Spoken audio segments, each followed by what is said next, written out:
jenengan kali kula pada era mulai 2014 ini tinggal enaknya kita belajar, kita memahami tentang ilmu ilahun wahid. Keesaan Allah itu tidak ditutup-tutupi dan tempatnya tidak terbatas. Mengapa para masyayikh dulu itu kok pakai bahasa kinayah? Semua itu semata-mata secara fisik, biar tidak ada kontak fisik horizontal. Itu beliau itu.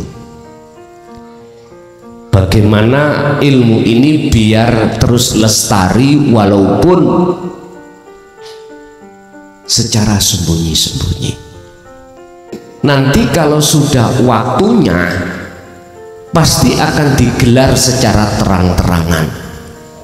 Inilah maksud sejarah Kanjeng Nabi Muhammad Sallallahu Alaihi Wasallam ketika saat berdakwah menyampaikan tentang dinul tauhid. Pertama memang sembunyi-sembunyi, kedua terus terang-terangan. Kita itu tinggal enaknya, Pak. Dikira tinggal enaknya itu di belakang kita ada ancaman Allah. Ada, Pak Bu. Jikalau lewat terang-terangan dan mudah difaham, kok ya umat manusia ini tetap masih menolak. Apa? Kalau sudah disampaikan dengan terang-terangan kok sik panggah, kok ya masih tetap ingkar, maka satu-satu jalan Allah yang akan lakukan berikutnya adalah penghancuran. Assalamualaikum warahmatullahi wabarakatuh. Sahabat beriman, mungkin pernah timbul pertanyaan seperti ini dalam hati Anda. Mengapa kita mesti berislam dengan kepahaman tentang ilmu tauhid atau ma'rifat? Apakah dengan bersyariat saja tidak cukup? Jawaban atas pertanyaan di atas sudah sejak awal Allah jawab dengan firman-firman-Nya berikut ini. Dalam Quran surat Az-Zariyat ayat 56. Dan aku tidak menciptakan jin dan manusia melainkan supaya mereka menyembahku. Pesan ayat di atas ialah isyarat bahwa menyembah itu wajib dengan mengenal yang disembah. Melakukan penyembahan tanpa mengenal yang disembah itu adalah hal yang konyol dan tidak masuk akal, dan itu sia-sia belaka. Berislam hanya mengandalkan syariat saja itu tidak cukup. Dalam sejarah dakwah Islam tercatat bahwa orang-orang yang terdahulu masuk Islam, yaitu keluarga dan para sahabat Rasulullah, terlebih dahulu diajari Nabi Muhammad SAW untuk mengenal Allah sebelum kemudian mengenal perintah sholat 5 waktu. Artinya dalam Islam ilmu tauhid mendahului ilmu syariat, ma'rifat mendahului syariat. Di usia 40 tahun saat Rasulullah diangkat menjadi seorang nabi dan rasul, beliau memperkenalkan terlebih dahulu apa, siapa, dan bagaimana Allah itu. Periode itu dinamakan periode ma'rifat sampai pada peristiwa Isra dan Mi'raj saat Rasulullah berumur 51. Setelah umat mengenal Allah dengan benar, turunlah perintah untuk sholat 5 waktu. Periode ini dinamakan periode syariat. Ikhlasnya ibadah muslim sejati karena mengenal sebenar-benarnya Allah, bukan karena ingin surga dan neraka. Sudahkah kita paham ilmu tauhid? Mari kita simak kajian berikut ini. Assalamualaikum warahmatullahi wabarakatuh. Ila hadratin Nabi Mustafa Rasulullah sallallahu alaihi wasallam wa ala alihi wa azwajihi wa dzurriyyatihi wa qurabatihi wa ahli baitihi wa ashabil kiram wa ila jami'il anbiya wal mursalin wal awliya wa syuhada wa sholihin wa tabi'in sholihin ila yaumiddin, khususan jami'i masyayikhina muntahum wa ila abaina wa ummatina wa azdadina wa masyayikhina wa auladina wa azwajina wa dzurriyyatina wa ahli baitina, khususan jami'il arwah fi hadil majlis wa ghairuhum syai'un lillahi lana wa lahumul fatihah.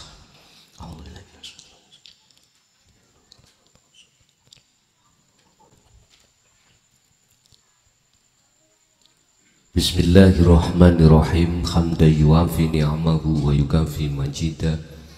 Ya Rabbana lakal hamdu kama yanbaghi li jalali. Asyhadu an la ilaha illallah wa asyhadu anna Muhammadan abduhu wa rasuluh. Allahumma salli wa sallim wa barik alaihi wa ala alihi wa ashabihi ajma'in, amma ba'd.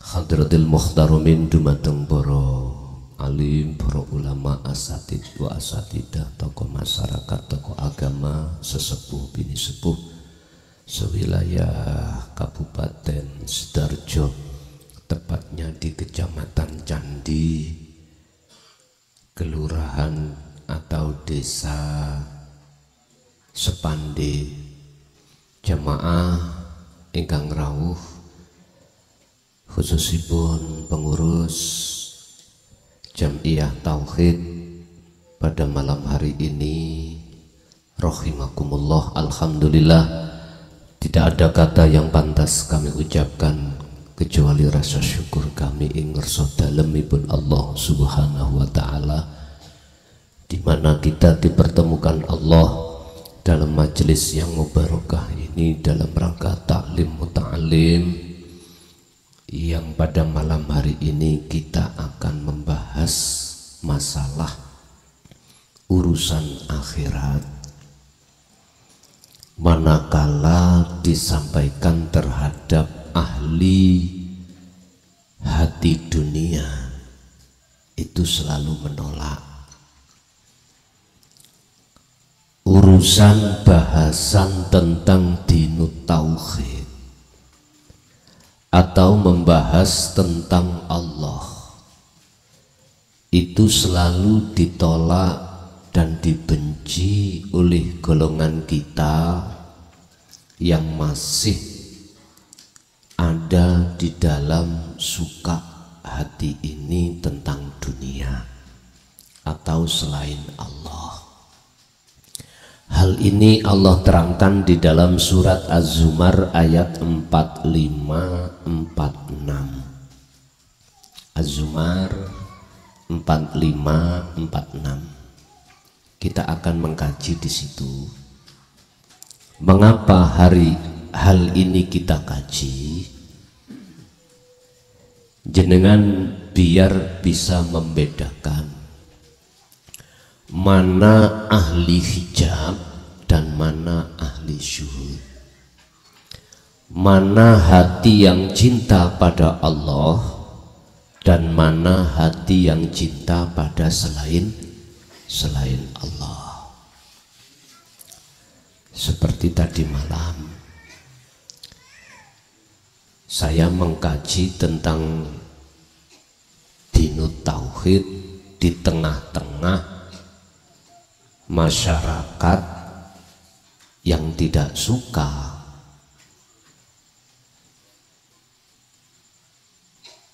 dan ketika kami menyebarkan uang ikut suka. Beda toh Pak ya, saya tinggali videonya di ini. Padahal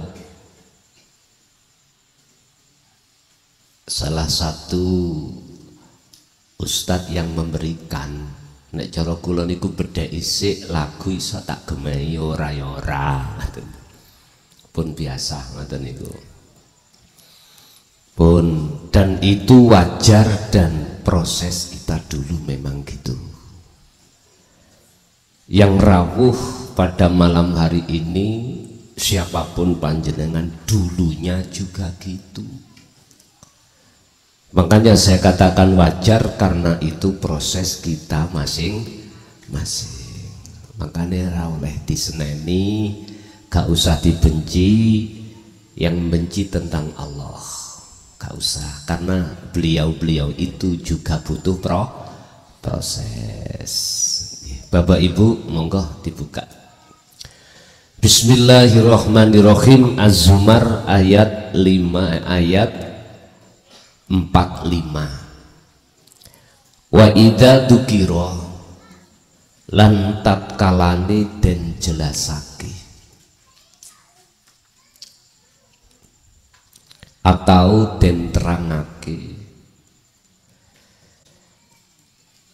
apa Allahu wahdahu perkara-perkara ilmu tentang keahatan Allah,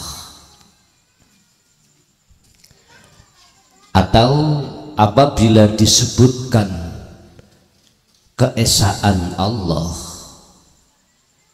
terhadap golongan kita sebagai ahli hijab,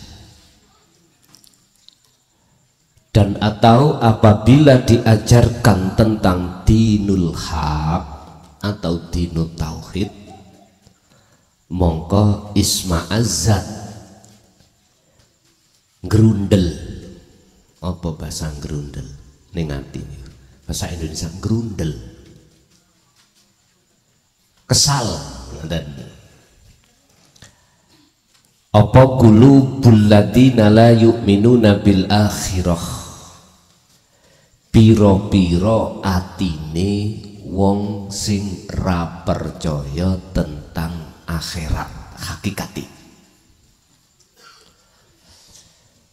Saya katakan dengan pengertian pemahaman tentang dinul haq untuk mengesahkan Allah di dunia ini, nanti Anda akan bisa masuk ke alam akhirat. Gak percaya, kau wesel nih nanti. Kita pernah mengalami hal itu, Pak. Ketika saat masyayikh kita, guru akhirat, menjelaskan tentang ilmu sejati. Waduh, ilmu sejati, wong Jawa. Tentang dinut tauhid untuk bisa mengesahkan dan bertemu Allah. Mboten purun kita ngaji apa. Bahkan dalam ayat lain Allah katakan lebih susah jebol wit-witan lagi cukul, lebih susah jebol wit-witan sudah rempayak daripada jebol wit-witan lagi tukul. Isyaroi makaten.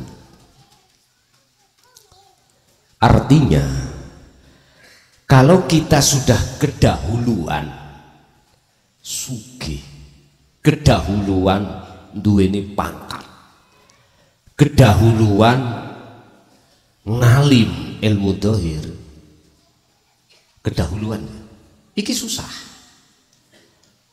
jabutan itu susah. Artinya susah bukan berarti tidak bisa. Lebih berat daripada golongan-golongan kita sing ra ngerti apa-apa.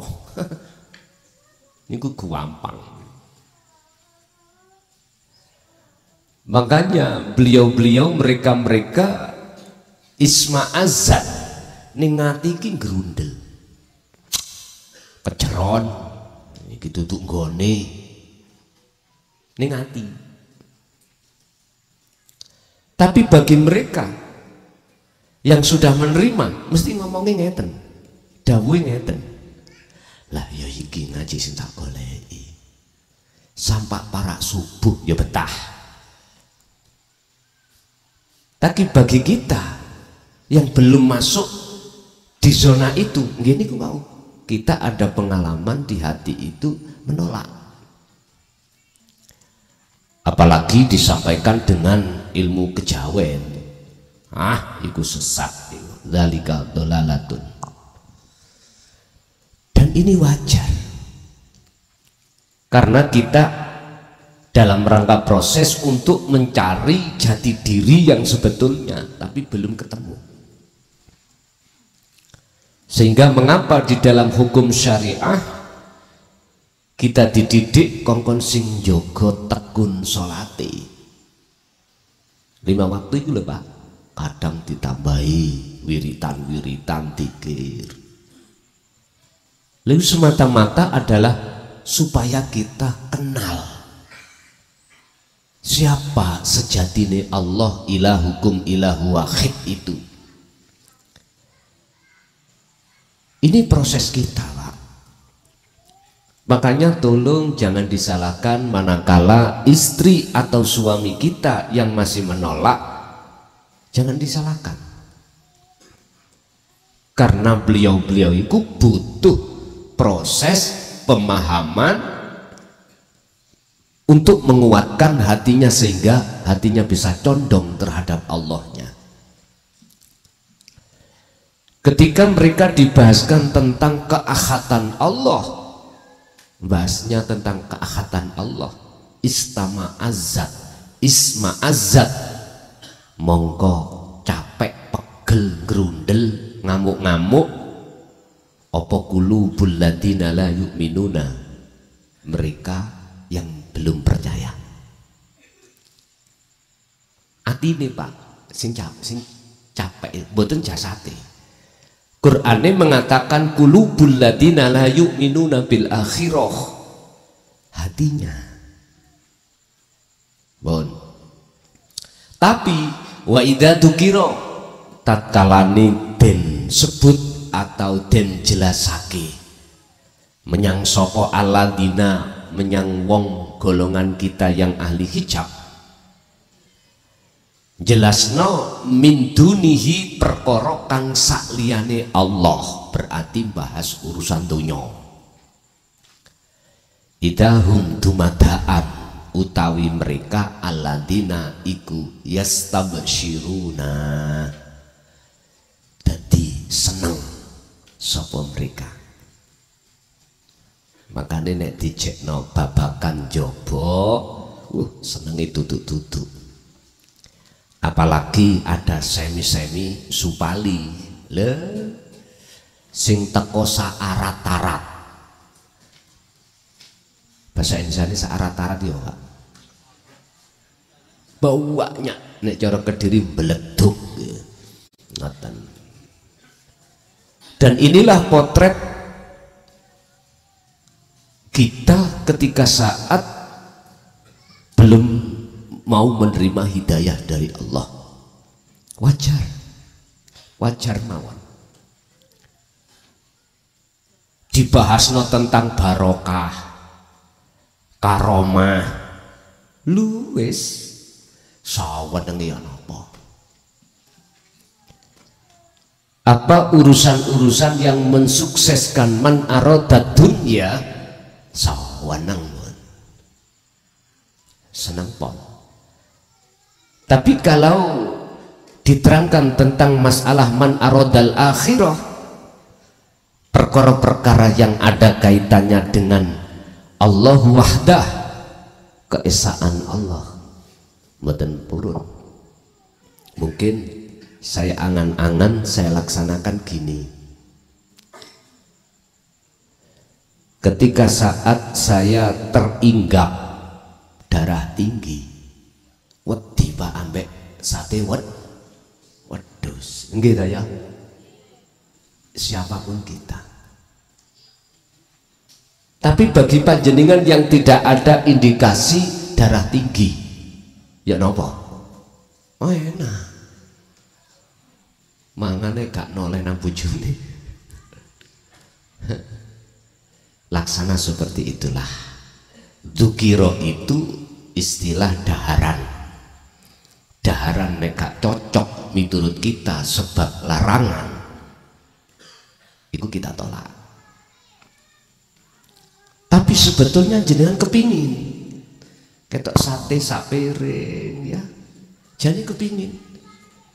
Eling-eling, ingat-ingat kita ada penyakit darah tinggi, wedi. Logikanya seperti itu. Jikalau keadaan hati jiwa kita seperti ini, maka kul katakan Muhammad. Niki Rasulullah disuruh mengatakan. Ayat berikutnya 46. Ketika saat kita itu berselisih terkait masalah dunia dan akhirat, satu nggak mau tentang ilmu tauhid, satu mau tentang ilmu tauhid, bagaimana? Kul katakan Muhammad, Allahu fatirus samawati wal ard, Allah itu yang menciptakake langit lan bumi. Ini sebagai penegasan mawon bahwasanya Rasulullah itu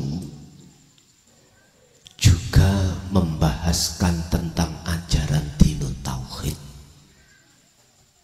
yang ajaran ini miturut sejarah kula hitung-hitung dengan hitungan 14 abad itu terkesan ditutup-tutupi karena memang situasi yang tidak mendukung. Akhirnya ketika saat masyayikh Mbah Yai dulu kita menyampaikan itu dengan sembunyi-sembunyi alias secara rahasia, tempat aja itu tidak angger tempat. Terus ketika sudah di tempat khusus menyampaikan beliau itu hati-hati, saking hati-hatinya kita dibikin pusing 7 keliling. Masalahnya olehnya beliau sampaikan versinya bil kinayah au bil isyarah, dengan sanepan, sindiran atau isyarah. Termasuk kula ngalami mulai tahun 74 itu Pak. Padahal hubungan saya dengan orang tua itu terdekat, itu pun tidak terang-terangan, sembunyi-sembunyi. Bapak Ibu hadirin jamaah rahimakumullah,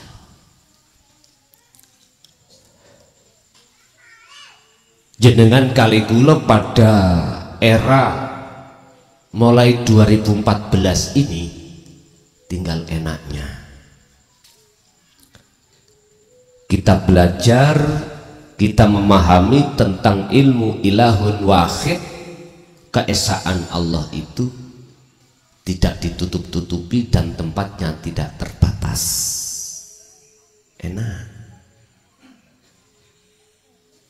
Antara zaman Antaroyono dengan Antarobugo sekarang, Antaroyono larang sandang larang pangan, Antarobugo murah sandang murah pangan. Kalau boleh kami simpulkan, namun ngeten, kalau boleh kami simpulkan, mengapa para masyayikh dulu itu kok pakai bahasa kinayah? Semua itu semata-mata secara fisik, biar tidak ada kontak fisik horizontal. Itu beliau itu. Bagaimana ilmu ini biar terus lestari walaupun secara sembunyi-sembunyi. Lah, di sisi lain nanti kalau sudah waktunya pasti akan digelar secara terang-terangan. Inilah maksud sejarah Kanjeng Nabi Muhammad Shallallahu Alaihi Wasallam ketika saat berdakwah menyampaikan tentang dinut tauhid, pertama memang sembunyi-sembunyi, kedua terus terang-terangan. Kita itu tinggal enaknya Pak, tapi jangan dikira tinggal enaknya itu di belakang kita ada ancaman Allah. Ada Pak Bu, ada. Allah melaksanakan tentang dinut tauhid dengan sembunyi-sembunyi, iku sik dimaklumi nek gak paham. Lalu Allah menyatakan dengan terang-terangan seperti ini ada satu maksud Allah. Jikalau lewat terang-terangan dan mudah difaham, kok ya umat manusia ini tetap masih menolak, apa ancaman Allah? Wa ahlaknahum wa anzainahu ma'ahu. Sejarah-sejarah para rasul umatnya dulu sama, Pak Bu. Apa? Kalau sudah disampaikan dengan terang-terangan kok sik panggah, kok yo masih tetap ingkar, maka satu-satu jalan Allah yang akan lakukan berikutnya adalah penghancuran. Nanti diganti umat lain dari sejarah-sejarah para nabi dan rasul. Wa ahlakna lan musnahake sapa ingsun Allahum terhadap mereka yang ingkar, wa anjaina lan nyelametake sapa ingsun, wa anzainahu hu terhadap rasul tersebut, ma'ahu sertane sing ngikuti kanjeng Nabi. Yes, kita lihat aja nanti. Tapi saya ingatkan, nggak ada ceritanya getun di depan. Getun itu, kecewa itu pasti di belakang. Ya kalau masih ada kesempatan taubat, kalau enggak, ini. Tetap Muhammad katakanlah bahwasanya Allah ilahun wahid, itulah yang menciptakan langit dan bumi. Sifatnya alimal ghaibi wasyahadati. Wahdah, Allah wahdah itu mengetahui, alima kang ngaweruhi sapa Allah al ghaibi wasyahadati. Sifatnya alimal ghaibi wasyahadati iku ngerteni alam gaib ya alam nyoto. Mana alam gaib yang dimaksud dan mana alam syahadah kasunyatan yang dimaksud? Niki Pak, alam gaib iku berarti babakan roh, iku alam gaib. Wasyahadah alam kasunyatan, alam nyata, yaitu babakan zahir jasad ini. Gaib berarti dinu tauhid hakikat. Syahadah zahir kasunyatan, syariat ya iki. Makanya ajaran Rasulullah itu cuma dua, syariat didik jasad, hukum hakikat didik ruhaniyah. Akhlak istimaiyah jasad, akhlak ilahiyah ruhaniyah. Jasad ikut mengapa dididik ilmu syariah? Supaya kita itu ada akhlak istimaiyah antara sesama manusia. Jasad, persaksiannya jasad, hablum minan nas, sesama makhluk. Lah persaksiannya ruh, hablum minallah, langsung. Nah, ketika saat disampaikan akhlak ilahiyah, hukum hakikat tentang Allah wahdah, kita yang masih di ahli hijab betul mau ma'azzab apa ningatiku medongkol qulubul ladina la yu'minuna bil akhirah betul mau. Saya tidak mengatakan siapa mereka yang disebut ahli hijab, golongan-golongan menyebut orang lain nggak mau saya. Mending saya nyebut diri saya sendiri. Itulah saya yang hati saya masih mendewakan, memuja, memuji terhadap selain Allah yang disebut makhluk. Saya memuji makhluk itu sebab beberapa hal. Karena jabatannya, karena ilmunya, karena karomahnya, karena nasabnya, karena keturunannya. Bisa jadi, bisa jadi. Sing tak puja dengan saya yang memuja, manakala masih golongan ahli hijab. Gini. Artinya dzil mudil. Ruhannya saya, ngapunten, imannya sudah nggak benar. Di samping itu juga sing tak puja sama, akhirnya tumbuh oleh tutup pas.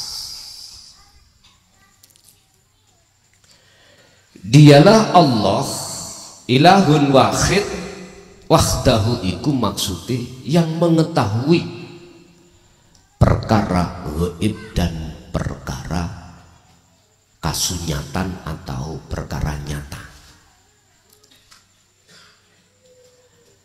Kalau ini masih tetap golongan yang menolak anta utawi panjenengan Gusti iku tahkum kang ngukumi mutusake sapa panjenengan kum ing mereka baina ibadika ing dalam antarane piro-piro kawula panjenengan fima ing dalam opo kanu kang podo ono mereka fihi ing dalam ma iku yakhtalifuna kang podo berselisih sopo mereka. Artinya apa Pak? Muhammad tidak boleh menghukumi terhadap mereka yang tidak mau dengan ajaran Allah wahdah itu tadi. Tidak boleh menghukumi kamu sesat, nggak boleh. Kamu salah, nggak boleh. Sebab yang berhak menghukumi itu sesat atau tidak hanyalah Allah. Cuman dari proses ilmu itu sudah bisa diketahui di antara dua golongan itu yang manakah yang ruhaniyahnya itu masuk di golongan ahli hijab dan ahli syuhud. Apa sih ahli hijab? Contoh kulo, hijab itu artinya adalah penghalang. Hatiku dihalang-halangi sesuatu selain Allah sehingga saya tidak bisa melihat situasi sekarang ini. Yang menguasai adalah Allah. Dihalang-halangi apa? Rasa pengakuan diriku yang ngaji, rasa pengakuan diri makhluk jenengan yang hadir. Saya dihalang-halangi makhluk itu hati saya sehingga tidak bisa memandang bahwasanya sesungguhnya Allah ala kulli syai'in muhit. Sesungguhnya Allah itu meliputi atas segala hal apapun termasuk panjenengan dan saya. Nggak bisa. Jadi hati saya ditutupi wujud sakliyane Allah, maka wujudnya Allah bagi saya itu tidak nyata. Inilah yang disebut ahli hijab. Contoh nih, apa ahli syuhud? Contoh jenengan, hati jenengan sudah tidak bisa dialing-alingi wujudnya makhluk seperti saya. Hati sampean bisa melihat, memandang wujudnya Allah antara saya dengan jenengan. Ya ini ahli syuhud. Sehingga jenengan dalam hati pasti la yarawna li anfusihim syai'an bal yusyahiduna andal fa'ilahu wallahu ta'ala. Jenengan sudah tidak beriman keterangan iki muncul dugi cocote klason, tapi dawuh iku iku sangka ngersani Gusti Allah. Sing luar Jawa takok apa cocot iki? Lesan. Biar mungkin gak WA takok napa lesan. Bahasa cocot itu bahasa lari Surabaya Sidoarjo sing komwasar ngoten nggih. Bahasa kulon niku tutuk. Ngerti tutuk? Karena tutuk nek prasaku tutuk iku ndugi nyampe. Tutuk ternyata cangkem. Pun. Jadi sudah cukup bagi Rasulullah itu illa mubasyiron wa nadhiron, hanya memberikan satu kabar baik dan peringatan, dan tidak ada kapasitas beliau Kanjeng Nabi untuk memaksakan umatnya mengikuti ajaran beliau, nggak boleh.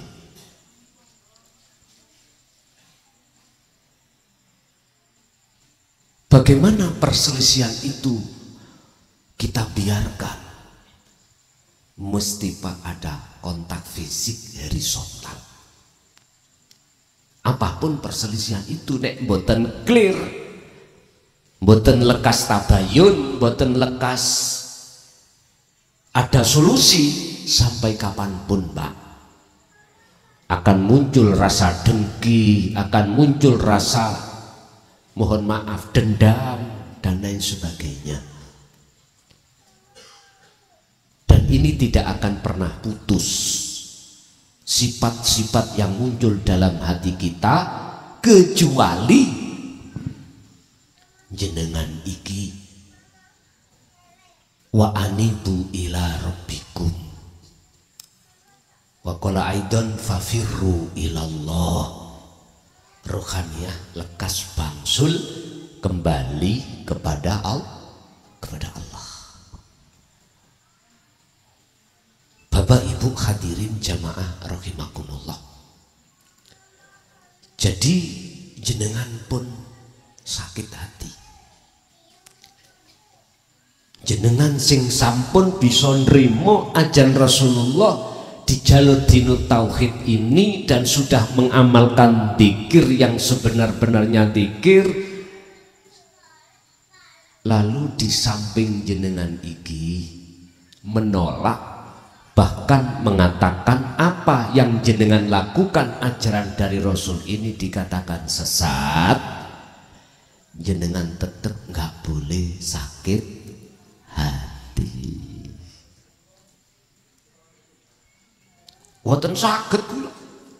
Iki kebenaran kok. Kadang-kadang ngoten. Sebab tadi itu saya dapat WA Pak, terkait situasi tadi malam. Kula kan dipun medun.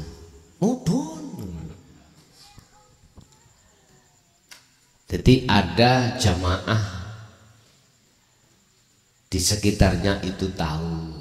Kan kalau mantun jabarno materi judulnya tentang masalah maukah panjenengan uripmu barokah. Awalnya mau ngoten Pak, mungkin pandangannya mereka barokah dunyane, boten barokah akhirate. Tapi ketika saat ku sentuh tentang barokah akhirat, ruhaniyah mencak-mencak. Mungkin sudah melewati waktu di atas 50 menit. Ngoten niku terus WA kula. Salah sajine jamaah, Gus kula mboten kuat ana krungu wong kongkon mudhun jenengan didolimi. Aja, aku wis biasa ngono iku. Wis dadi sego jangan rapopo. Karena mereka ya butuh proses ngoten mawon. Mboten napa-napa, malah seneng kula. Mudhun ya diluk to ngajine. Penak. Diluk to. Kula nggih mboten soro-soro, mulih langsung kelon. Lah ngoten nggih. Lah enak to. Lah asline ngoten. Mangkane kula asline nyun sewu lah Pak, mohon maaf. Kalau umpama saya membuat hitung-hitungan secara syar'i, rugi Pak saya itu mbantino ngaji ki rugi. Rugi. Nek omah apa enak kelon, lha ngoten. Tapi nggak bisa saya. Saya harus mengikuti apa yang menjadi dalang sing dalang ke kula. Sinten? Allah Subhanahu wa ta'ala. Tetep tak jalani mawon. Walaupun di situ banyak yang menolak atau tidak, tetep. Makanya nek cara kula angsal milih, kula niku pengen ngaji santri wong 10 tok. Tapi temenan daripada seperti tadi malam meletup. Tapi jarang yang mau menerima. Hitung-hitungan loh Pak, nek hitung-hitungan. Bedon kalau ngaji saya itu konteksnya, materinya itu pembahasan semi supali syariat tok, ya malah seneng. Mboten napa-napa. Malah kudu sing teko luwih kathah tambah seneng. Nek sing teko 10 glitir ngaji apa ngono akhirnya. Bahkan pernah saya itu ngaji cuman ada 4 gelintir. Tahu 4 gelintir nih? 4 orang. Ya tetap tak datang. Makanya kalau boleh saya milih, pertimbangan penak ngaji mung santri telu tapi tenang, dadi tenang daripada mbeletuk radati. Sama dengan pitik anggrem sing dinggremi ndoke 20 ora dadi, mending nggremi telu tapi dadi pitik. Lah ngoten sih 20 dikurepi kopior aja. Mending telu tapi dadi. Artinya siapa yang dikatakan yastami'unal qaula fayattabi'una aksanahu, cara telur siapa yang dikatakan sebagai hamba Allah yang Allah pilih dan menjadi ayam betul-betul. Ternyata jawabannya di dalam surat Az-Zumar juga ayat 18. Sing dadi kekasih Allah iku cirinya ada di situ. Merekalah yang pertama mendengarkan ajaran Rasulullah di jalur dinul haq, lalu beriman dan mengamalkannya. Ilmu, amal, istiqomah. Pun jelas Pak.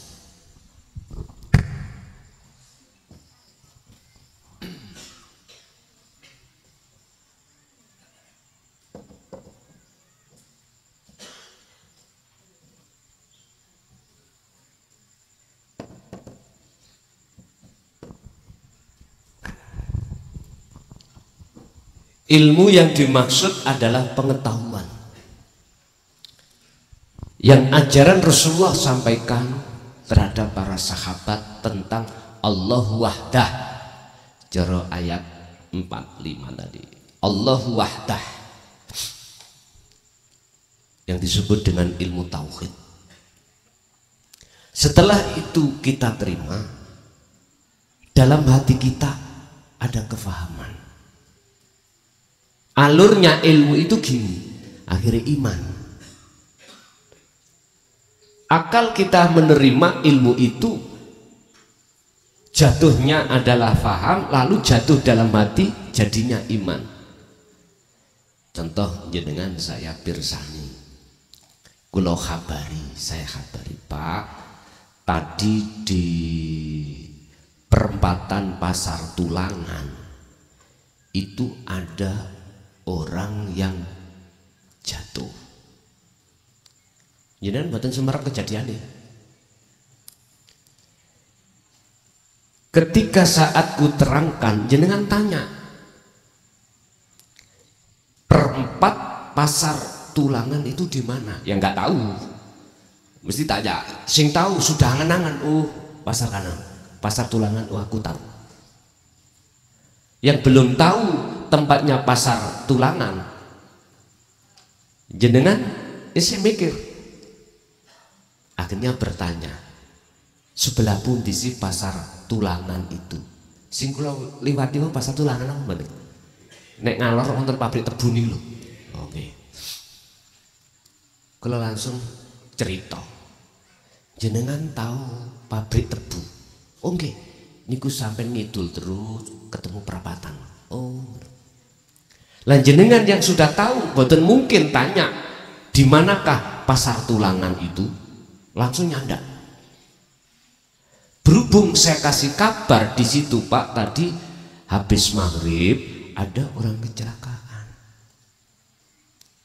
Loh, berhubung jenengan saya ceritani, maka muncul dalam hati sampean iku mang percaya. Ada yang tidak percaya.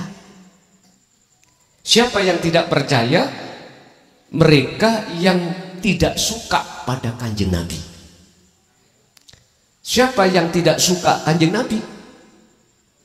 Mereka-mereka golongan-golongan yang mengingkari wahyu-wahyu yang Allah sampaikan terhadap Kanjeng Nabi dan Kanjeng Nabi disampaikan pada umatnya. Wis jelas Pak. Bagi mereka walaupun Kanjeng Nabi iku gelare Al-Amin dapat dipercaya karena tidak pernah bohong, tetap tidak percaya. Tapi bagi jenengan walaupun nggak pernah ketemu Kanjeng Nabi, sampai sudah beriman tentang ilmu yang beliau sampaikan juga, inilah lebih kuat imannya zaman orang yang tidak menangi Kanjeng Nabi dengan zaman orang yang menangi Kanjeng Nabi. Udah, ini berarti iman sampean iku disebut nurul iman, percaya tapi belum tumindak jenengan iki ke perapatan pasar Tulangan. Akhirnya kalau omong datang jenengan, Pak Bu, jenengan mriko ben nyatakno ono tenan kecelakaan apa ndak, sampean harus berangkat. Rasulullah juga begitu. Ketika ilmu ajaran ini ku sampaikan, fal ya'mal amalan sholihan, praktekno. Makanya prakteknya disebut amal. Tentang bab amal, meraktek nih khalwat, juhud, dzikir dan lain sebagainya, ibadah kami sebut murni atau tidak murni, itu semuanya disebut amal. Amal ini akan bisa tembus sampai pada Allah manakala amal atau akmal ini kudu sampean kasih roh. Contoh, amal sampean waktu sholat, zakat, poso, haji, makan, minum, kerja, apapun, bahkan hajat kepada suami istri, iku akmal. Ini miturut saya wajib sampean paringi roh amal ini. Manakala jenengan mengharapkan bisa bertemu Allah di situ. Innama yataqabbalullahu minal muttaqin. Amaliyah apapun tidak akan diterima oleh Allah kecuali amaliyah itu bersumber dari hati yang bertakwa. Ya rangkuman dari 3 hal, ilmu, amal, istiqomah. Mana ruhnya amal ini mana? Sebab al-a'malu suwarun qaimatun. Tiap-tiap amal, amaliyah di ibadah apapun, pekerjaan apapun, iku suwarun qaimatun, laksana seperti patung yang tidak bisa apa-apa alias diam. Itu sifatnya akmal. Biar akmal ini tidak seperti patung, maka kasih roh. Apa ruhnya amal?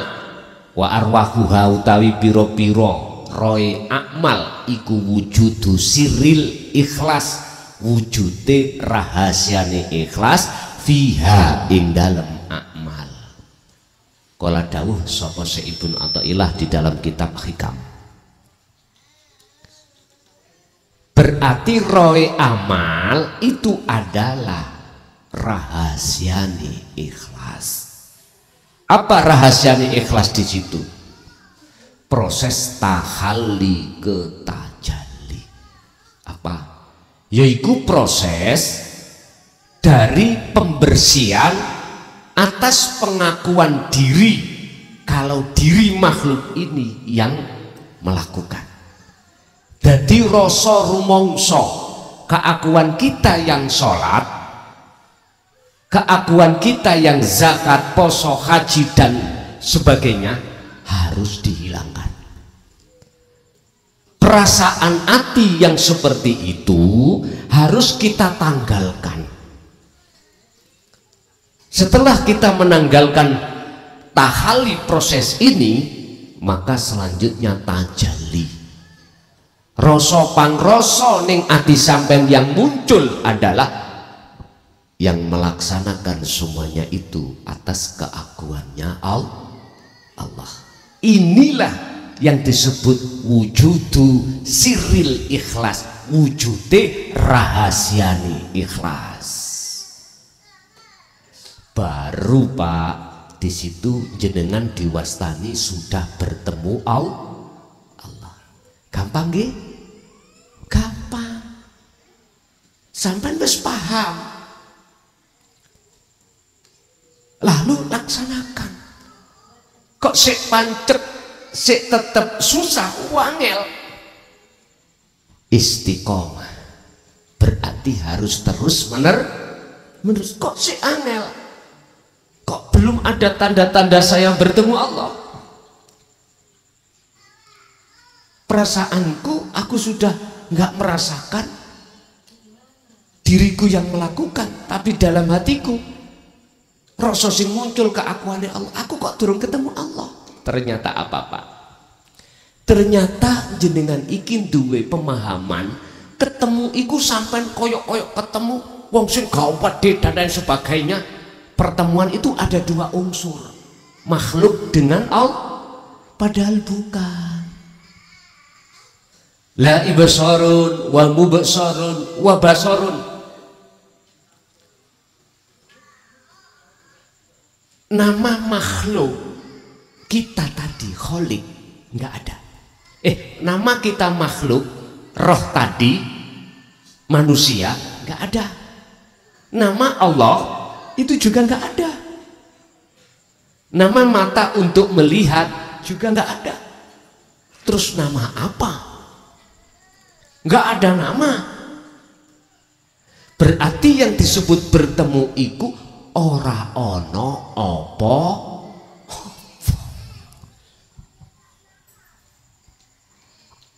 Bagaimana kita bisa mengarani? Mengarani? Menyebut, lawang kita nggak ada. Kita sudah fana. Guys, contoh, ini air. Air itu sebutan. Wujudnya air, gini. Pun jelas ya? Oke. Kita menyebut air karena Indonesia. Jenengan tiang Jawi boten air, tuyo. Nggih. Nama tuyo nek gak ono, sampean kei nama apa? Paling jawabnya, ya iku. Lah ngoten tok nggih.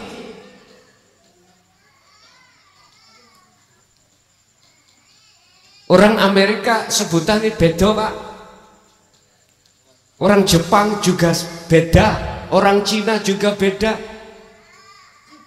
Ternyata ilahun wahid wujude Allah. Kita menyebut Allah karena Islam. Nyebut Islam Allah. Orang Nasrani bukan Allah. Orang Hindu, Buddha, Majusi juga bukan sebutannya. Tapi semuanya itu merujuk satu titik, ilahun wahid. Terus Kanjeng Nabi, ilahukum utawi pangeranmu kabeh iku, he menungso, yaiku ilahun, pangeran wahidun kang esa.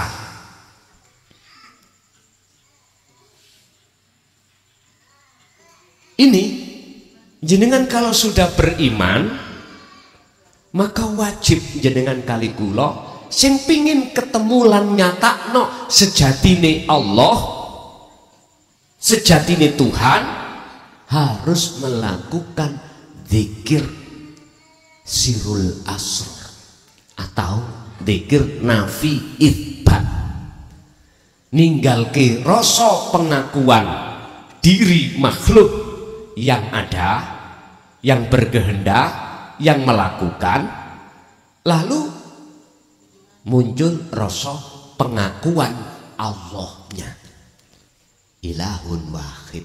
Kalau sudah di situ, diem jenengan sudah. Untuk mencapai hal yang seperti ini diperlukan ajaran atau ilmu tauhid untuk memahamkan jenengan supaya ruhaniyah sampean iki biar tidak bisa dibegal oleh nafsu dalam diri jenengan. Ingat, nafsu 3 hal akan membegal kita. Caranya, wa yastahibbunal hayatad dunya 'alal akhirah. Sampai ditui kesenangan kehidupan urusan duniawi, duniawiyah. 1, itu nafsu. Nomor 2, kalau lewat 1 tidak bisa, nafsu akan masuk di visi yang kedua. Wa yasudduna an sabilillah, akan menghalangi jenengan supaya tidak lekas kholwat atau zikir. Zikir yang kumaksud adalah nafi isbat tadi, zikir sirul asrar. Kalau ini juga tidak bisa, yang terakhir nafsu itu, wa yabhunaha iwaja. Iki di dalam surah Ibrahim ayat 3, keterangan ini akan membengkokkan hatimu terhadap alam mukasyafah,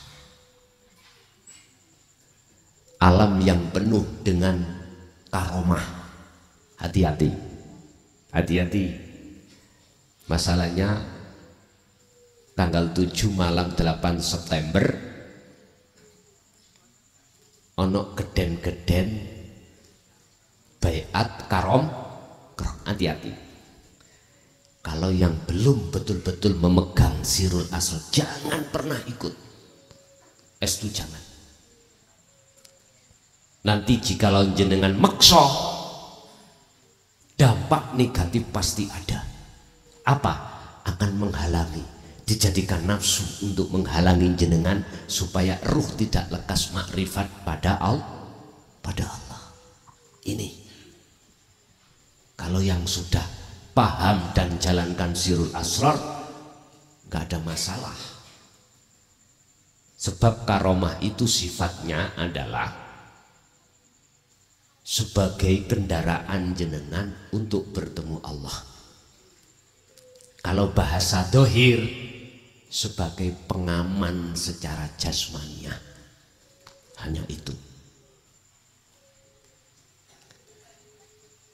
Jadi sebab di tahun berikutnya kita akan menghadapi kondisi yang kurang baik. Makanya saya juga ngeluh kok mikir masalah iki, nyapa Gusti Allah ngongkon baiat karomah. Kalau bahasa Rasulullah itu mukjizat. Mukjizat. Sifat-sifat yang masih ada kaitannya dengan fisik, seperti Rasulullah nyuwun sewu berjalan di atas terik matahari tidak panas, karena di atasnya itu mendung selalu nutupi. Itu berarti mukjizat. Bagi dikatakan mukjizat karena Rasul, dikatakan karomah karena ulama. Terus jenengan nyuwun sewu ditabrak mobil mboten cemet misalnya, karomah.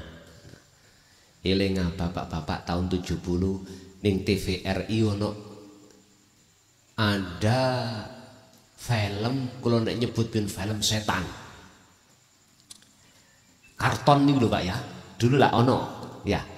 Kalau nganggep film setan. Diklindes motor cemet balik maneh.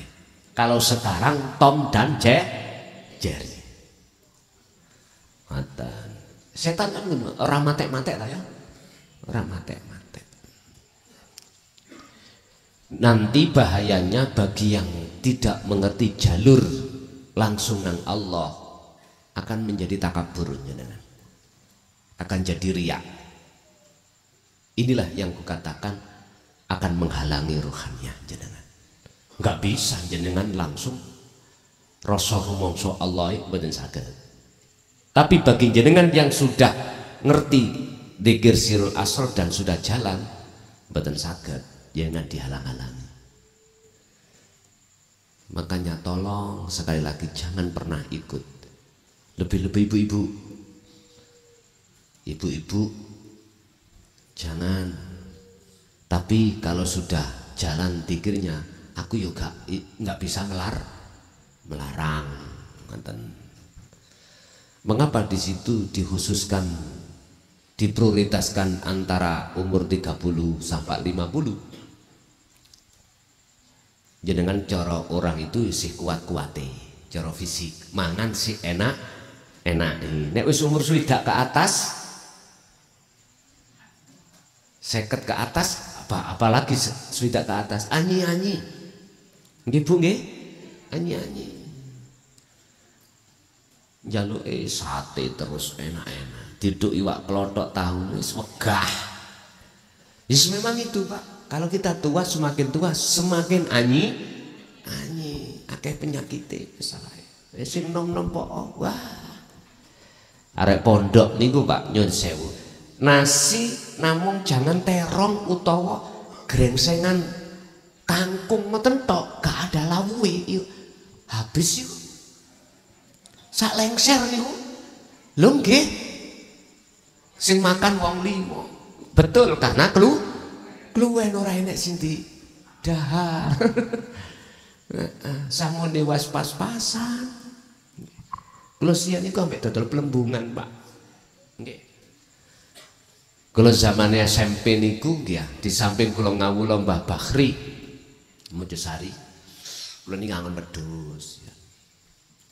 Ya nek pas malam tahun baru ngoten niku kula dodol pelembungan dhisik niku, pelembungan. Lah waktu ning Jombang tambak beras dodol sandal. Wis ngoten niku. Cuman kula buruh gawakno tok. Kula beton nang ngene pethek. Nggih, umpama kula dipeseni jeragan kula. Son, iki regane sendal iki 20. Saya kudu oleh dukure 20. Pinten Pak niki nek umpama ditari. Nah, jenengan tumbas mawon selangkung. Kadang lak dinyang sih 20. Dereng angsal Pak. Sampeyan tambah gede. Selikur berarti kula badhe 1000. Kuatah 1000 niku. Nggih, kathah. Jangan pernah sampai niku dodolan ngeten. Kulaan 20, 20 terus dinyang wong selawe jenengan sanjang maneh sok dinyang wong 30 gak takekno kok. Aslinya jenengan kali kula pengin badhe kathah to. Iku riba. Ora enek sing nyang ngomong sing wis riba niku macam-macam. Allah menghalalkan jual beli dan mengharamkan riba. Allahul halalallahu al-bai'a wa harramar riba. Riba macam-macam. Wonten riba iku ngeten. Dodol beras sekilo dicolong duit kliutik eketan niku loro. Terus timbangane akhirnya mboten sesuai. Regane padha. Tanggane dodol sekilo, sak kilo pinten sakniki Bu? Beras.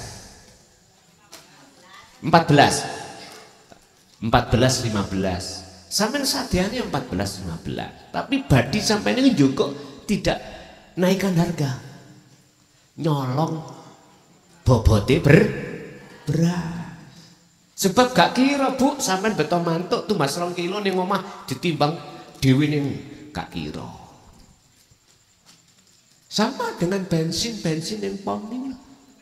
Sampai masuk ngecek, betulkah ini 5 liter?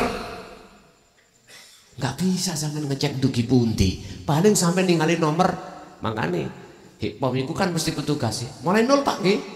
0. Kita kan nggak tahu. Dikurangi apa enggak kan nggak tahu. Mboten ngertos. Betulkah itu ukurannya betul-betul 1 liter, persis 1 liter. Sampai lihat banyak kasus gitu. Banyak kasus diubah nek wis konangan. Lah berapa ribu liter.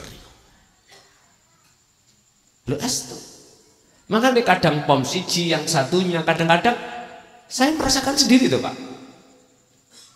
Ini kok gak sama ya habisnya ya. Lah ini kan wajar atau curiga. Lah ngoten nggih? Wajar.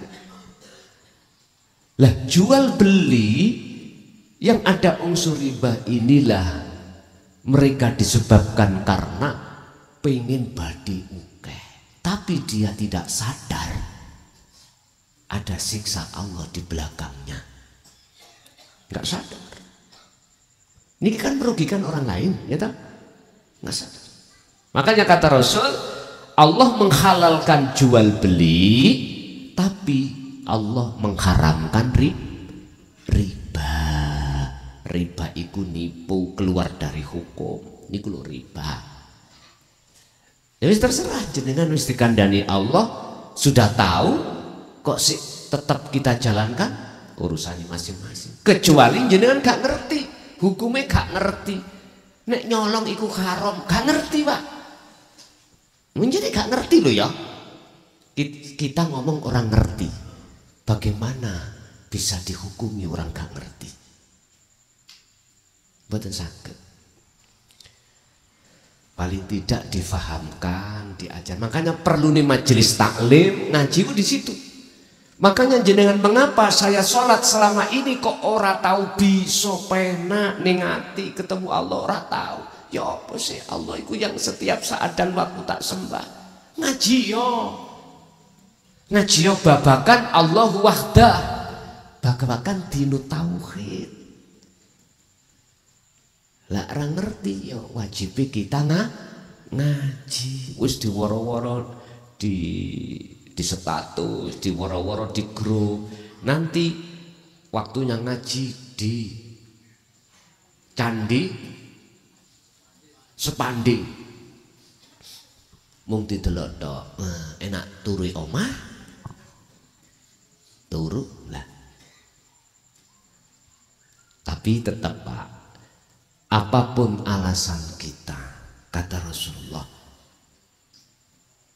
dari perut gendongan ayunan ibu ilalahdi sampai luang landak kematian, Rasulullah mewajibkan kita untuk mencari ilmu.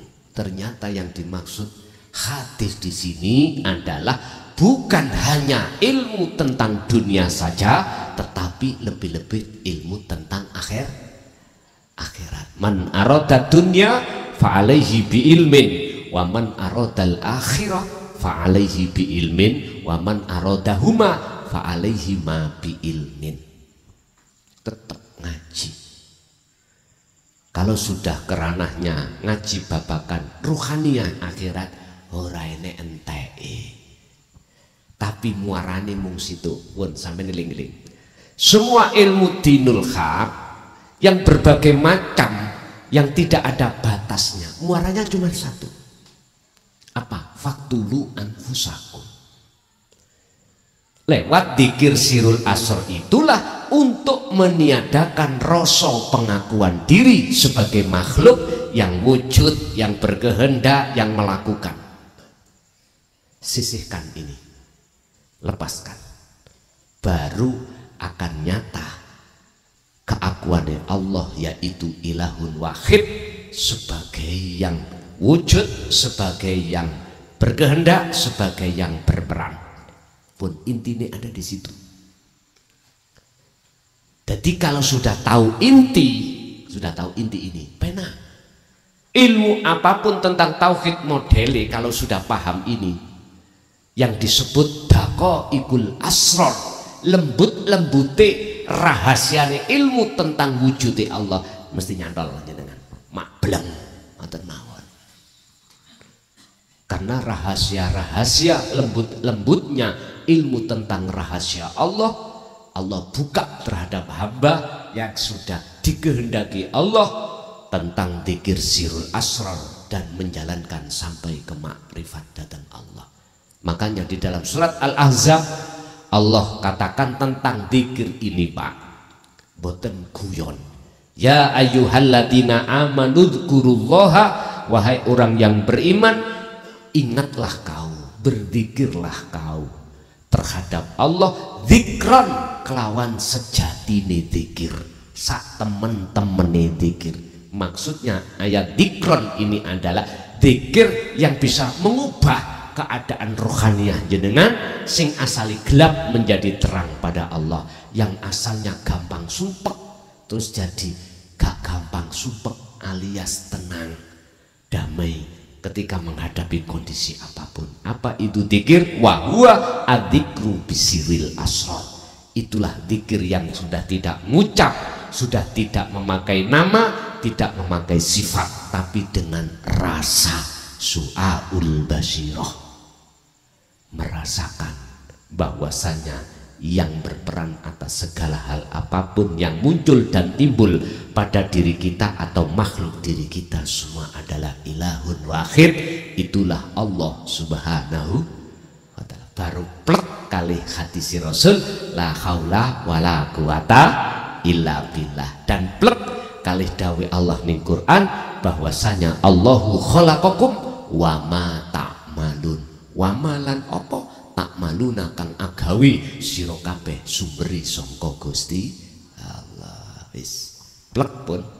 Kesimpulan iki sudah wajar, Pak, nek ajaran tauhid iku disampaikan di tengah-tengah umat yang belum mau menerima, hatinya itu isma azad medongkol boten purun. Wis gak apa-apa, iku proses, kedah harus kita maklumi, ya, harus kita maklumi. Tapi jikalau dibahaskan tentang ilmu dunya, sukanya luar biasa, anteng. Kalau seperti ini masih tetap bersikeras seperti ini, ayat berikutnya 46 Muhammad katakan hukum yang memutuskan itu Allah sendiri. Artinya kamu Muhammad jangan sakit hati jikalau mereka tidak mau mengikuti awakmu. Jangan sakit hati, jangan. Sebab sapa sing nandur ya kuwi sing ngunduh. Siapa yang menanam itu yang menuai. Pun Bapak Ibu hadirin jamaah rahimakumullah, itulah apa yang telah Allah berikan beberapa ilmu terhadap kita estu. Semoga menjadi buah ilmu yang bermanfaat. Kita masuk pada sesi tanya jawab, barangkali ada yang perlu ditanyakan, monggo kami persilakan.